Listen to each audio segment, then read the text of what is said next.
अस्सलामु अलैकुम।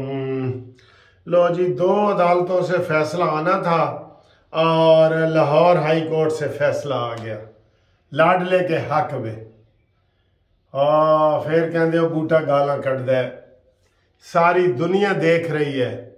High court के जीपीओ गेट के सामने पुलिस वाली गाड़ी को तोड़ा गया है, हाई कोर्ट के गेट के सामने। और जो तमाशे वो लगा रहे हैं, तो अदालत में आईजी का बयान आपको बताता हूं। आईजी ने बयान क्या दिया है। और लाडले के बारे में जनाब जस्टिस तारिक सलीम शेख साहब ने कहा है, बस भाई बस, रोक दो ऑपरेशन, रोक दो, सुबह 10 बजे तक आप नहीं रोक सकते।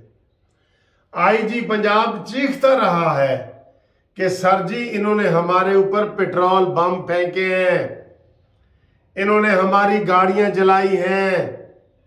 मैं सारी रात अस्पताल में रहा हूं, एक से एक करके 60 बंदों के सर फटे हुए, बाजू टूटे हुए, टांगे घसीटते हुए वो अदालतों में अस्पताल में आ रहे हैं।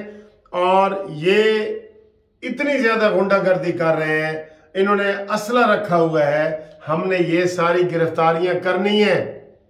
इन्होंने माल रोड को तोड़ा हुआ है, इन्होंने पुलिस की पूरी वैगनों को आग लगाई हुई है। आप कहते हैं कि हम गिरफ्तारियां ना करें।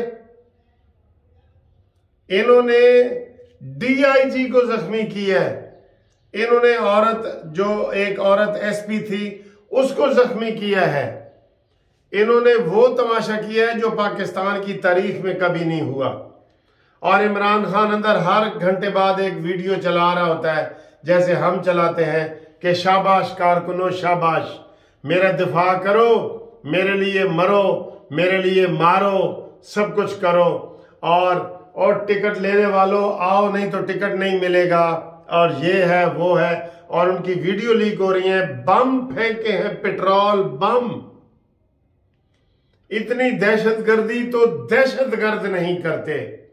नारे लगे हैं कि ये जो दहशतगर्दी है इसके पीछे वर्दी है, ये नारे लगे हैं। इमरान खान ने खुद तकरीर में कहा है कि ये फौज को मेरे सामने ले आए हैं, उसकी अपनी तकरीर मौजूद है। इतने सारे हकायक अदालत को आईजी पंजाब ने बताए, बस सिर्फ आईजी पंजाब रोया नहीं, यकीन करो सिर्फ उसकी आंखों से आंसू नहीं आए, वरना उसने कहा जी कि इन्होंने सर जी हमारा बुरा हाल किया। 60 बंदे पुलिस वाले जख्मी कर दिए हैं। और अदालत कहती है नहीं, जरा आप रोक दो। बस मैं जो कह रहा हूं रोक दो। ये भी दुनिया की पहली कार्रवाई है जिसको दहशतगर्दों को रोकने के लिए स्टे ऑर्डर हाई कोर्ट ने जारी कर दिया है कि जनाब सुबह 10 बजे तक आपने वहां जाना ही नहीं, 500 गज दूर रहना है। ये फैसले में लिख दी है जज ने। ओए मेरे खुदाया, मैं किधर जाऊं, मैं किधर जाऊं। एक शख्स ने पूरे मुल्क को अपनी उंगली पे ऐसे नचा रहा है, एक शख्स, औरतें, बच्चे, मर्द, सारा। और अदालत उस उंगली की हिफाजत कर रही है, इस उंगली की हिफाजत अदालत कर रही है। अब हम क्या करें। और सुबह जो केस पेश किया गया है, सुबह आपने देखा है इनका तरीका क्या है। चीफ जस्टिस घर पहुंच जाते हैं। ये पिछली दफा चीफ जस्टिस अता बंदयाल के घर पहुंच गए थे। इनको इतनी शय है तो घर पहुंचे हैं ना। फिर अदालत में आज सुबह अमीर भट्टी साहब की अदालत में फवाद चौधरी और अजहर सदीक वगैरह बगैर पिटीशन के दाखिल हो गए हैं कि जी हमें सुना जाए। उसने कहा ये जी क्या कर रहे हो तुम। उन्होंने कहा नहीं, हमारे पास टाइम नहीं है, सुना जाए। इस्लामाबाद हाई कोर्ट की अदालत में ख्वाजा हारिस जैसे सीनियर वकील बगैर आवाज पड़े ऐसे रोस्टर पे चले गए कि जी पहले मैनू सुनो। क्यों भाई, इधर कोई अमीर गरीब का इधर कानून नहीं है?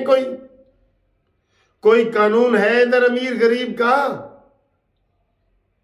हमने तो कहा था कि ये लाडला है, ये लाडला है, ऊपर से रो भी रहा है। रो भी यही रहा है। कितने पुलिस वाले जख्मी हुए हैं? 60। सर्विसेज अस्पताल पुलिस वालों से भर गया है। डीआईजी समेत निगरान वजीर आला वहां पे मौजूद है। वहां गया, उसका पूछने गया कि जनाब सॉरी तुसी इस्लामाबाद चो आए सो, तुसी भी जख्मी हो गए हो। जब इतनी खुली दहशतगर्दी हो रही है, बम बरसाए जा रहे हैं, आग लगाई जा रही है, गाड़ियां जलाई जा रही हैं, फुटपाथ और सड़कें तोड़ी जा रही है, गाड़ियों को मोटरसाइकिलों को जला के राख कर दिया है, पुलिस वालों की खोपड़ियां उड़ाई जा रही हैं, और ये कहते हैं अदालत ऊपर से ऑर्डर ये करती है, बजाय ये कि अदालत कहे कि इन गुंडों को बिल्कुल नहीं छोड़ना। जो इधर पिटीशन लेके आए हो, मैं आपको 5 लाख रुपया जुर्माना करता हूं और मैं ऑर्डर करता हूं कि इमरान खान फौरन गिरफ्तारी दे दो, कानून के सामने पेश हो, मेरे पास पेश हो। अदालत ये भी कह सकती थी मेरे पास पेश हो, लेकिन नहीं सर जी, नहीं।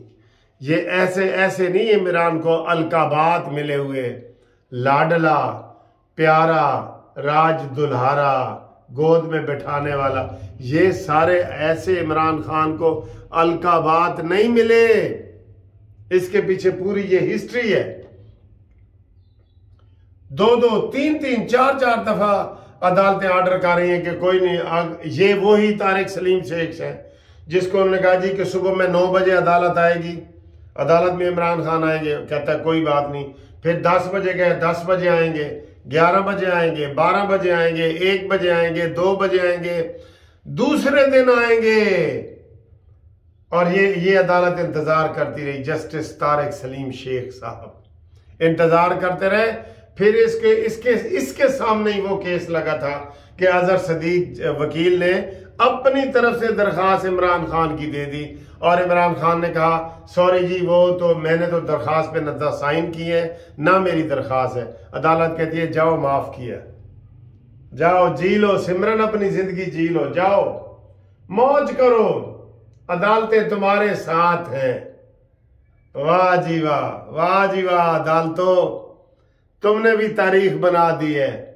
वो आज मौलवी तमीजुद्दीन केस वाले वो भी खुश हो रहे हैं कि हमने तो इतनी ज्यादती की है, अब तो इतनी ज्यादती हो रही है, ये इतनी अदालतों की तरफ से ज्यादती हो रही है। कौन सा रिलीफ है जो इमरान को नहीं मिला? कहता है ना मेरे ऊपर 82 FIR हुई हैं, एक दिन भी अदालत जेल में गए तो फिर क्या फायदा FIR की? आप 82-100 कर दें। सीधा गुंडागर्दी कर रहा है। गिलगित बल्तिस्तान की पुलिस और फौज को इसने बुलाया हुआ है, वो वहां पे खड़े हैं। इसको कोई सीधी बगावत है, सीधी बगावत है, लेकिन इसको कोई नहीं रोक रहा, कोई नहीं रोक रहा। हम बेबस हो गए हैं, बिल्कुल। जो पुलिस बेबस हो गई है, अदालतें बेबस हो गई हैं। ये क्यों अदालतें इतना इसको रिलीफ दे रही हैं? सवाल तो $1 मिलियन का ये है ना, क्यों नहीं इसको पकड़ा जा रहा? क्यों इसको बार बार जमानतें मिल रही हैं? हर बार जमानतें मिल रही हैं, हाई कोर्ट और सुप्रीम कोर्ट से मिल रही हैं। सारी दुनिया ने देखा है, सारी दुनिया, जितने वहां पे मीडिया के लोग गए हैं, उन्होंने एक ने बताया कि गिलगित बल्तिस्तान के गुंडे बंदूकें लेके खड़े हैं और इसलिए हमारी पुलिस वापस आई है, और बम पेट्रोल आग लग रहे हैं, सारा कुछ डंडे सोटे। कौन है? बच्चे ने देख लिए हैं डंडे सोटे कहां से आ रहे हैं। अदालतें हैं कि जनाब इमरान को कहती हैं कि बिल्कुल आपका कोई कसूर ही नहीं है, तुम कत्ल करो हो कि करामात करो हो। मेरे खुदाया, मैं तो सुन के हैरान परेशान हो गया हूं कि जनाब अदालत ने यह ऑर्डर किया है कि उनको गिरफ्तार ना करो जिन्होंने आग लगाई है, जिन्होंने बम फोड़े हैं, जिन्होंने गाड़ियां तोड़ी हैं, जिन्होंने पुलिस वालों के सर खोले हैं। अदालत कहती है ना, आप सुबह 10 बजे तक कोई ऑपरेशन ना करो। कल 10 बजे फिर अदालत बताएगी कि हुण करो या ना करो। तो अभी दूसरा फैसला आना है, इंतजार करें। वो भी ऐसा ही आएगा, वो भी ऐसा ही आएगा।